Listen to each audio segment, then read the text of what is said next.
में विचार आया।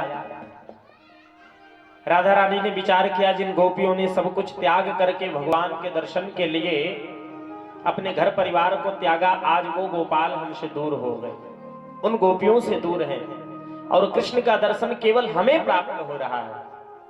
सुखदेव जी महाराज कहते हैं, राजन, राधा रानी ने विचार किया कोई ऐसा कार्य करूं जिसके प्रभाव से गोपियों को भी कृष्ण दर्शन का लाभ मिले। सुखदेव जी कहते हैं, राजन, अचानक राधा रानी ने कहा, गोपाल मैं अब आपके साथ नहीं चल पाऊंगी। कन्हैया ने कहा, क्यों? प्रभु मैं चलने में अब असमर्थ हो गई हूं और आप हमें कहां अपने साथ लेकर के चले जा रहे हो। सुखदेव जी महाराज कहते हैं, राजन, भगवान समझ गए। भगवान ने कहा, देवी आपको मैं अपने कंधे पर बैठा कर ले चल सकता हूं, बैठो। और जैसे ही राधा रानी कंधे पर विराजमान होने के लिए अग्रसर हुई, मेरे प्रभु राधा रानी को छोड़ के अकेले ही अदृश्य हो गए। किशोरी राधा रानी जब आज अकेले हो गई तो गोपियों के साथ आती हैं और करुण क्रंदन करती हैं। हे नाथ रमण प्रेष्ठ क्वासी क्वासी महाभुज। आज रोते हुए राधा रानी गोपाल के पास निवेदन करते हैं, गोपियों के पास आके निवेदन करती, हे गोपाल हम आपके बिना एक क्षण भी नहीं रह सकते, इसलिए हे गोपाल आप मेरे पास आइए। ये गोपियां संसार की सभी आसक्तियों को त्याग करके प्रभु आपकी शरणागति स्वीकार किए हैं। राधा रानी ने गोपियों से कहा, देखो कृष्ण का दर्शन हमें यमुना के तट पर मिला था, इसलिए आप मेरे साथ यमुना के तट पर चलो। पुनः पुलिनमागत्य कालिंद्या कृष्ण भावना समवेता जगु कृष्णम तदा गमन कांक्षिता। गोपियां मां यमुना के पावन तट पर आती हैं और गोपाल को याद करती हैं, गोपी गीत के माध्यम से गोपाल को पुकारती हैं, गोपी गीत का गान करती हैं। गोपियां कहती हैं, गोपाल आप सोचते होंगे कि इनके प्राण कैसे सुरक्षित हैं। ये गोपियां तो कहती मैं आपसे बहुत प्रेम करती हूं। आप सोचते होंगे ना कि इन गोपियों के प्राण अब तक सुरक्षित कैसे हैं। प्रणत देहिना पाप करसनम तृणचरानुगम श्रेणिकेतनम। इन गोपियों के प्राण अब तक सुरक्षित कैसे हैं? जो गोपियां कृष्ण को सब कुछ समर्पित कर दी हैं, आज कृष्ण के बिना इन गोपियों के प्राण सुरक्षित कैसे हैं? गोपियां सच्ची प्रेमी नहीं है।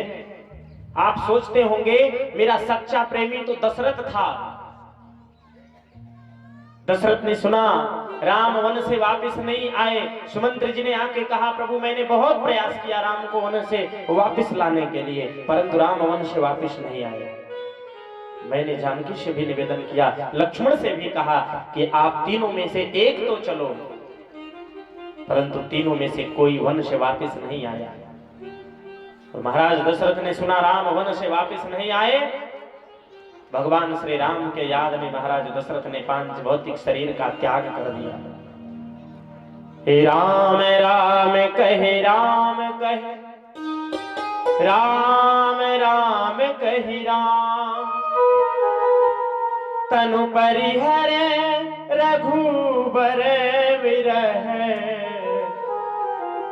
राउ गयो सुरधाम। महाराज दशरथ राम के वियोग में अपने प्राण को सुरक्षित नहीं रख पाए, अपने 5 भौतिक शरीर को उन्होंने त्याग दिया। और आज ये गोपियां अपने प्राण को सुरक्षित कैसे रखी हैं? गोपियां कहती, गोपाल अगर आप ऐसा सोचते होंगे तो ये निवेदन है गोपाल, क्या? हे गोपाल, आपके वियोग में महाराज दशरथ अपने प्राण को सुरक्षित नहीं रख पाए, लेकिन आपकी याद में मां जानकी अपने प्राणों को कितने दिनों तक सुरक्षित रखा था। जिस समय हनुमान जी महाराज लंका से वापस आए, प्रभु श्री राम ने हनुमान से पूछा, हनुमान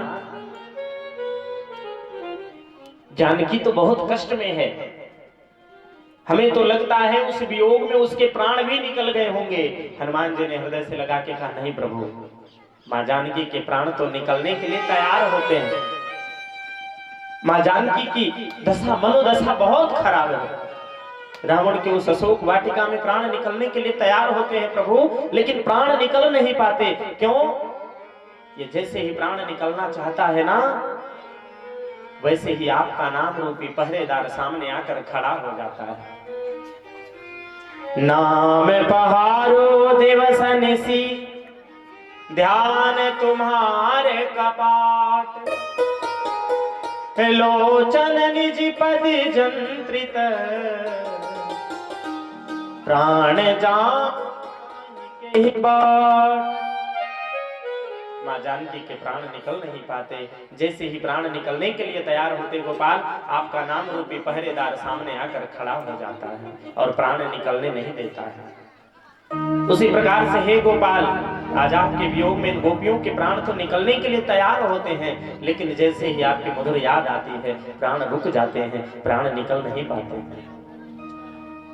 सुखदेव जी महाराज कहते हैं, राजन, आज जैसे ही भगवान को लगा कि इन गोपियों का प्राण कहीं निकल ना जाए, इनकी भावनाएं श्रेष्ठ हैं, इनके विचार उच्च हैं, भगवान उन गोपियों के मध्य प्रकट हो गए और बड़ा सुंदर रास करते हैं।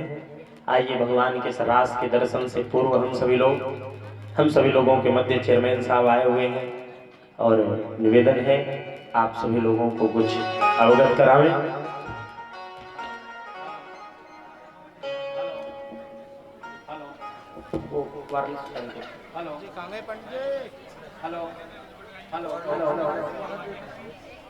हेलो, जय श्री राम। चेयरमैन साहब श्री राधा किशन जी का स्वागत है। महेश जी दिवाकर करेंगे, माल्यार्पण करके आप सभी तालियों से स्वागत करेंगे।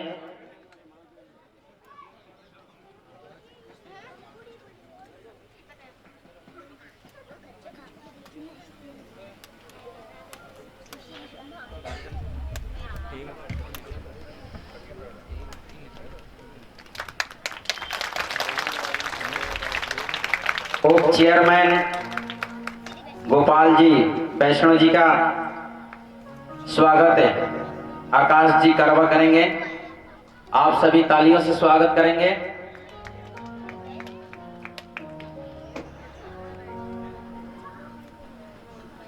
थोड़ा ताली बजाए कि यहाँ